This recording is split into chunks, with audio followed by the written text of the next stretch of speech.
welcome to another episode of Doctor versus Dirt. Today I'm going to be going over the tractor that I chose. I'm going to go over sort of a 50-hour review. I've had this thing now 50 hours, so that's, you know, a decent amount of time working in the tractor to figure out the different things that I like and don't like about it. Disclaimer here, as you know from the opening to my entire series, this is my first tractor. I'm by no means a tractor expert, but to some extent I think that's a good thing, because a lot of guys may be buying a compact tractor like this who this is their first tractor. So I hope my experience is something that you can learn from, and it'll be about your level of expertise. Now, if you're someone who's been farming for 40 years and you know you've got 1,000 acres of corn, you know you're not using this type of tractor anyway. You know a lot more about tractors, and honestly in my comments section I'd love to hear some of your solutions to some of the things that I've said. And again, on this, the whole point of Doctor versus Dirt is me learning to do a lot of this stuff. So I'll probably make a few mistakes in this video, but I think it'll probably be pretty helpful for you. As you can see from the labeling, I chose an LS tractor. Like a lot of the tractors these days, in fact almost all small tractors, it's made in Asia. So this is made in Korea. Pretty much all the tractors below 60 horsepower, even John Deere, I think comes out of, you know, South Korea or Japan or China. As far as the quality of the different tractor brands, there's a ton of videos online arguing this. And I think really probably the biggest factor in a good tractor is good support for your tractor. And it just so happens that out on the highway where my farm is, there happens to be an LS dealer. He's real close. He's been real good to me. So to me, that's probably one of the biggest factors. Most of these tractors are built pretty decently. Everybody's going to have a lemon, but I've been pretty happy with mine. I had one problem out of the factory, and that was a ball bearing was bad in the air conditioning unit, and it was, I think it was born bad. I mean, the thing was rattling right from the beginning. The air conditioning seized up at about 25 hours and is under warranty. And this thing has a 6-year warranty, 2-year on power, or 2-year bumper to bumper, 6-year on powertrain. So that's a nice facet of LS. And they fixed the air conditioning free of charge to me, except for the tow. At this point I don't have a truck or a trailer that I can tow this thing with yet, so that was my only expense. Now why did I pick this particular tractor? Some of the specs on this is a 35 horsepower hydrostatic tractor. I wanted something that was compact but could do the work I needed. As you'll see through my videos, a lot of this land is uncleared or has old, tight logging roads back there, and I really wanted a tractor that was pretty agile. So everybody who's ever owned a tractor knows one thing you always need in a tractor is more power than you got. No matter what size tractor you get, you end up getting into situations where you push your tractor right to that limit and go, gee, I wish I had bought a 70 horsepower tractor if you got a 55 horse. And I've run into a few situations where, you know, I wish I had, you know, another 10 horsepower. But really, for everything I'm doing out here, this thing's awesome.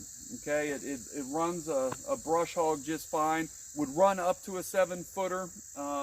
I'll go over implements later, why I didn't get a 7-footer. I put a 5-footer on this. It'll run the implements I need it to run. The loader here lifts 2,000 pounds. That's fine for what I'm doing. I can, sorry the bugs are bad today. I can lift an entire bucket of gravel without any problem on this. As you can see on my road here, we've used it to move some gravel. The reason that I picked hydrostatic, couple of reasons. I know how to drive a shuttle shift tractor.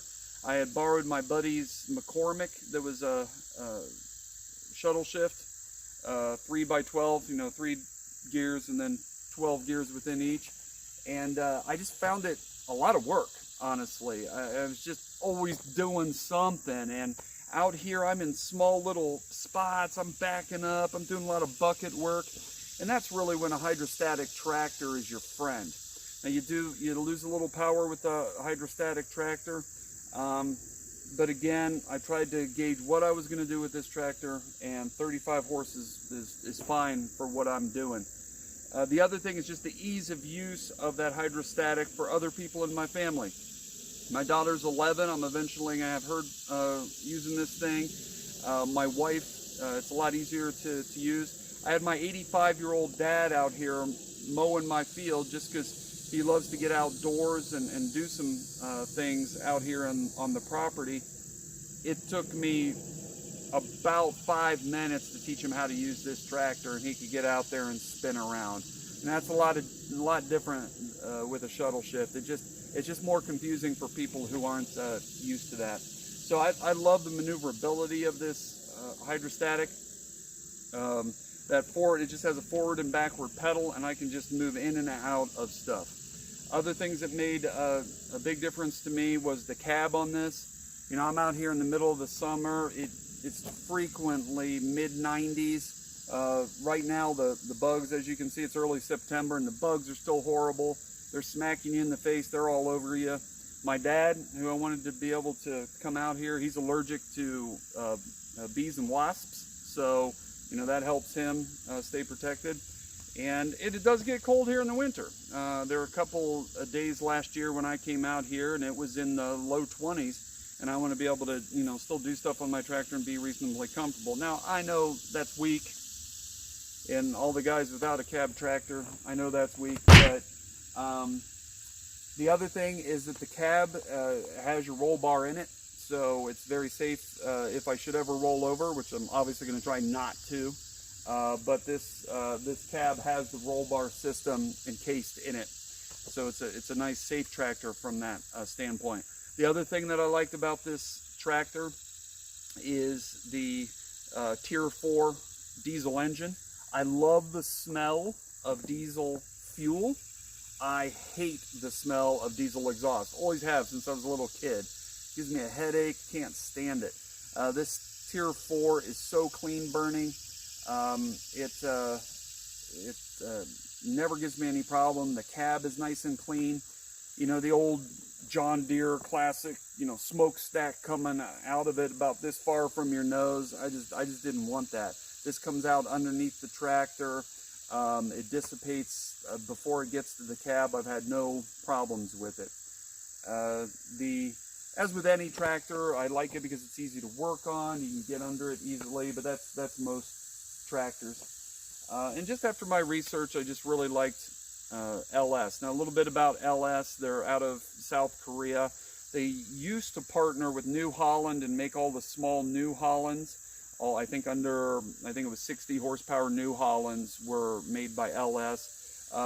They used to be a subsidiary of LG Corporation, which some of you may have LG phones or certainly LG appliances or TVs. So, you know, a pretty well-known big corporation. And I'd say their quality, I've been very happy with it. The final factor that led to this decision was just the price. You know, they're kind of new to the market here in America, so like anyone new, they're trying to come in. They're probably not making a whole lot on these tractors right now, trying to establish. They're trying to get their name out there. I know LS has a car on NASCAR now. I don't watch NASCAR. I'm sure some of you guys can tell me who the driver is for the LS car, but they're trying to get their name out there, so the price is still great. It's kind of like, I don't know, like Kubota was decades ago as they were trying to make a name. You know, it was so much less expensive just trying to get people to buy their tractor so they could show people what the quality was. And now, you know, Kubota's a pretty pricey tractor. Way back then, it was like, oh, that Japanese junk, you know, we don't need all that. And, you know, Kubota's one of the nicer tractors now. So I think LS, if they hang around and if they get a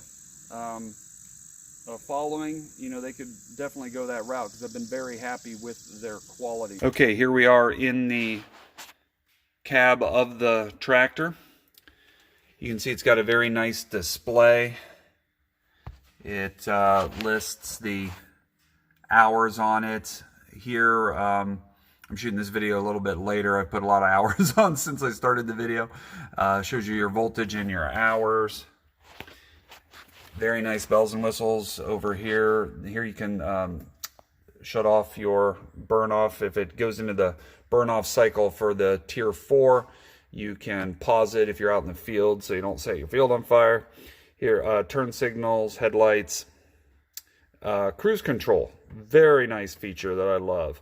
This comes in handy, kind of imitates a shuttle shift. You know, you can just slap this on if you're doing rows in your field, and it's not as annoying as holding everything down.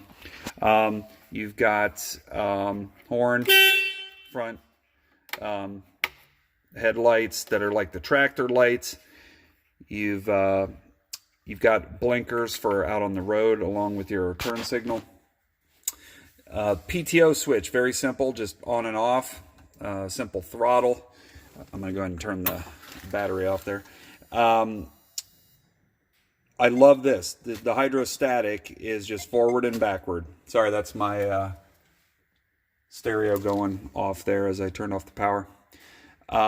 Here's the joystick for the bucket. Very handy, as you know, you can get out of the tractor on both sides, as you can see with the door open. You've got your draft control here, which I never use, and this is your PTO. These are your auxiliaries. The back of the tractor does have auxiliary hydraulics on it if you want to add something. This is lights in the front of the tractor and in the back of the tractor. Here are the windshield wipers and windshield cleaner. Very nice. Got one in the back too.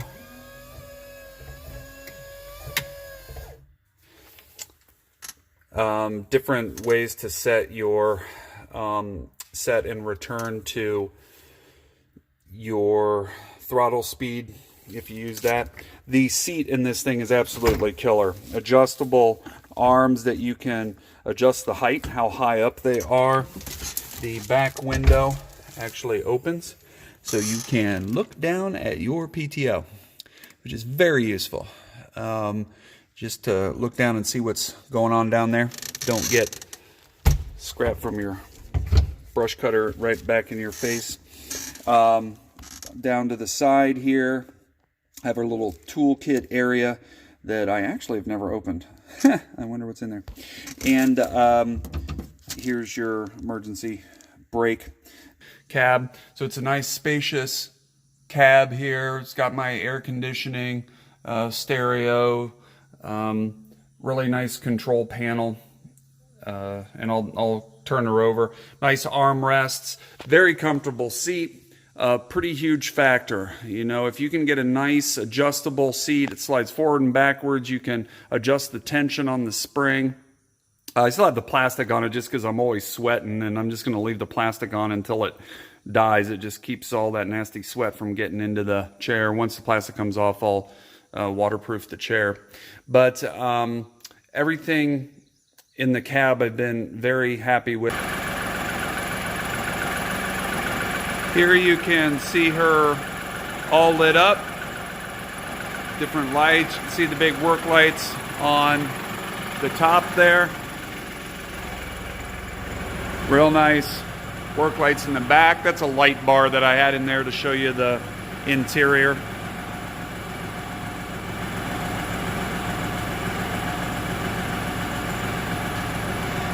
The back of this is very convenient. As I say, we've got auxiliary hydraulics back here if you need to run another implement here, or you could run them up front like if you wanted to use a grapple. I love this. From back here, I can raise and lower my PTO. Very, very convenient when you're backing up. I don't change my implements a whole lot, and when I do, I have a quick hitch, but I will tell you that it's nice to be able to lower that thing from back here. You know, if I'm changing the the angle or anything like that on it, which I need to do. That got loose. There is electric back here for some implements that use electricity. I took it out, but way down here I do have a hitch as well, so I could put a hitch in there and pull, you know, a trailer, hay rides, that sort of stuff. Again, nice Tier 4 engine. I'm standing right by the exhaust here. It's not killing me. It's nice and clean, easy to get to. Air filter. Around here is oil, again, extremely easy to get to. As with most tractors, nice high ground clearance, easy to get to. Gas tank.